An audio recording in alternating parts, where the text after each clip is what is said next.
Hi guys, welcome back to my channel, Monkey Wrench. I'm Kelly, the monkey with the wrench. Today we are working on this trash picked mower. I was out making my rounds, which I often do on my electric bike with my utility trailer. And of course, being spring in Florida, people get tired of machines and they throw them away. Now, I knocked on the door, as I usually do if it's daytime, to ask if the mower's really out for trash or if somebody just pushed it out front and they're still working on the lawn or something. And the guy told me that it is definitely for trash. He doesn't know anything about it. It is not run in 2 years, which could mean 5 years. It's got a Briggs on it. It's a old Murray.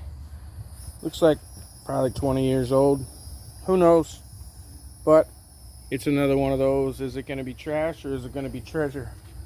So we're going to do the standard. I'm going to pull off the air filter, spray it with a little bit of starting fluid, give it a pull, see if it'll bark, and that way we'll know where we stand. Alright, so this is standard operating procedure for trash mowers. Most people will do it differently. That's fine. I like to do things efficiently. Just take a quick crack at the oil. There's oil in it. It's a little low, but there's oil in it, which is enough for our purposes. Of course, there's no fuel in it. Actually, I look a little deeper. There's a little bit of fuel in there. Okay. Maybe the guy put some fuel in it, thinking it might start, and it didn't. Just gonna pop the air filter off. Oh, yep. That has got a brand new, never before used air filter. So my guess is he pulled it out of the shed, put some gas in it in hopes that it might start, and it did not. Just hitting the primer a couple of times. I don't normally do that, but with a brand spanking new air filter, sometimes they forget it has a primer. Ooh. Alright. Get that out of the way.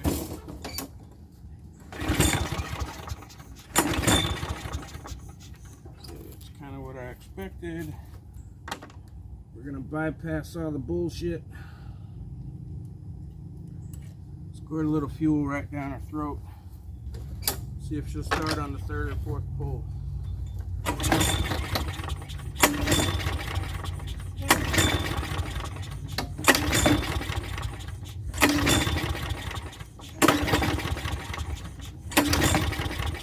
She should have started by now. Okay. Usually when you do that, if it's just a dirty carb or something, you squirt a little fuel in there, you give it 3 or 4 pulls, and it will bark. In this case, it didn't. Dang, that's a shiny plug too. So it looks to me like he put a new air filter in it, put a new spark plug on it, and then didn't know what else to do. So let's find out if it's got spark. Alright, now all I've done is took my spark plug checker, plugged it onto the spark plug and into here. This is just to hold it up so I can see it while I'm pulling the cord. And I brought you inside the shop to see if you could see it on camera or not.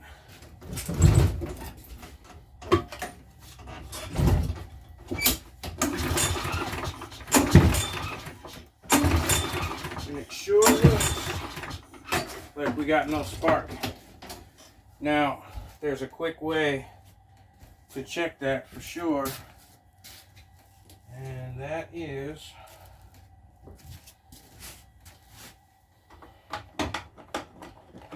let's pop this off.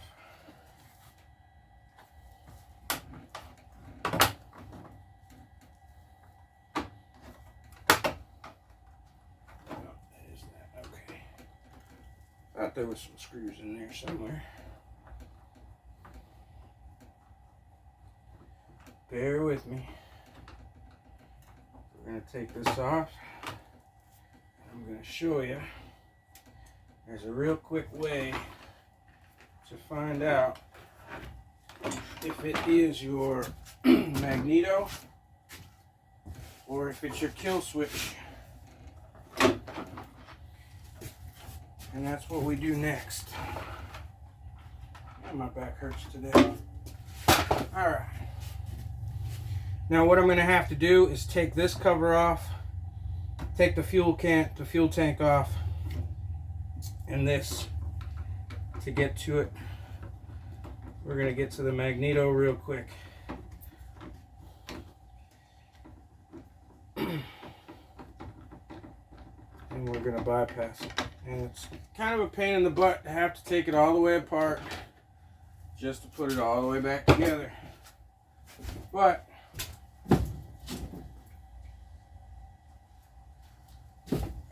oftentimes you find out that your problem. You're taking these three out,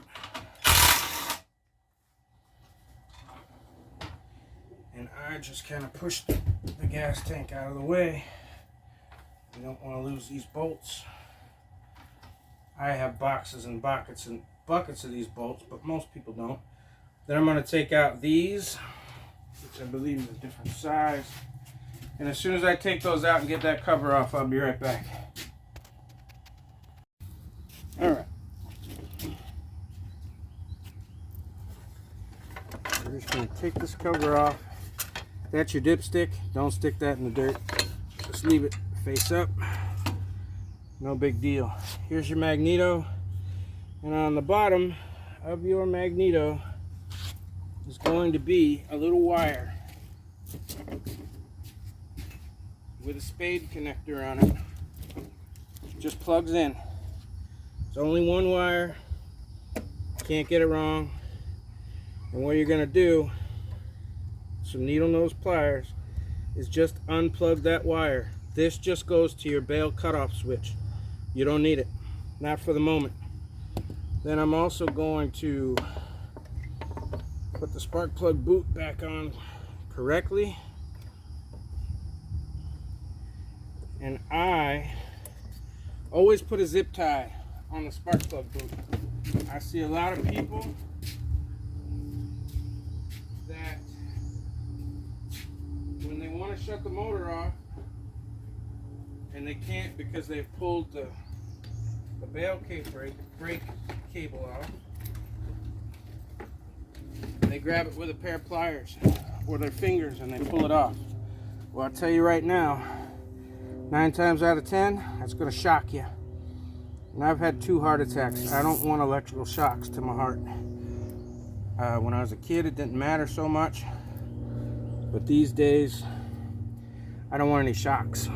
So I put a zip tie on there just so I can pull it and shut it off if the machine starts. Yeah, like I said, you have to put it back together in order to find out. So I'm going to put these bolts back in, these bolts back in. I'm going to put that back down, and then we'll give it a couple of pulls. Alright, now it's temporarily back together. I'm going to give it a little squirt.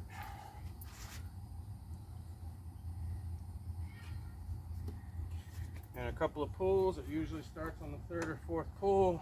And we'll see if we got our spark back.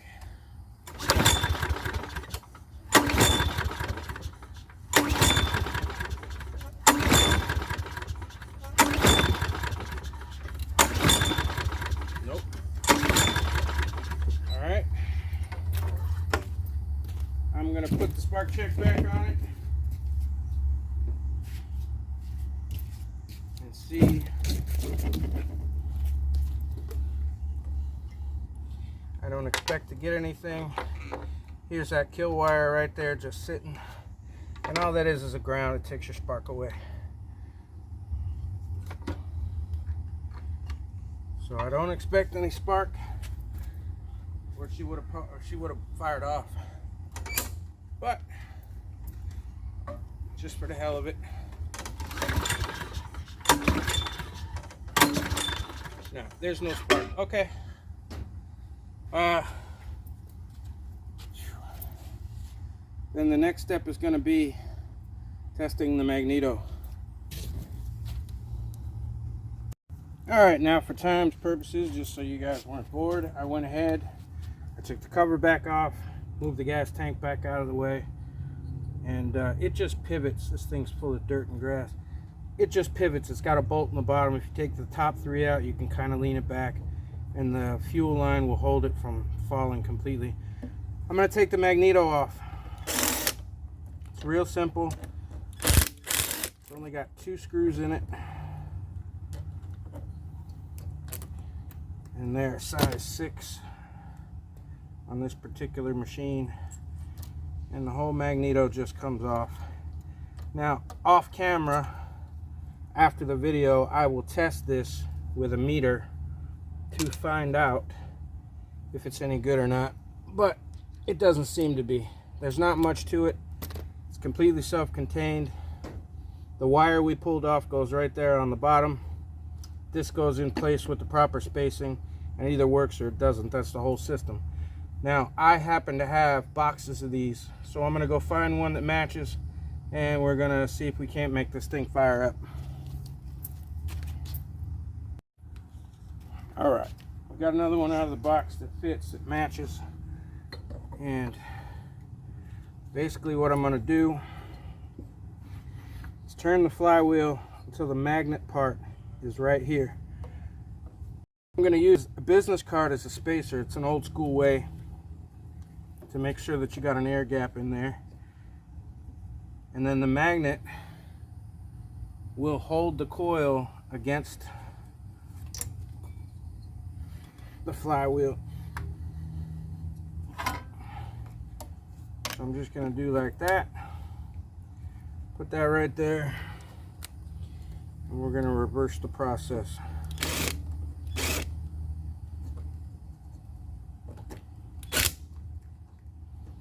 Come on now. What the hell's going on, Bobby? I'm going to put those 2 bolts in it. And then I'm going to put these back together, the cover and the fuel tank, and we'll give it a couple of spins and see what happens. Alright, now all I did was plug the wire, the kill wire, back into the magneto, put the 2 screws back, put the 4 bolts back. I didn't even bolt down the gas tank because that doesn't really matter. We are going to see now if we got our spark back. We're going to shoot it with a little bit of fuel, give it a couple of pulls, and see if she'll bark.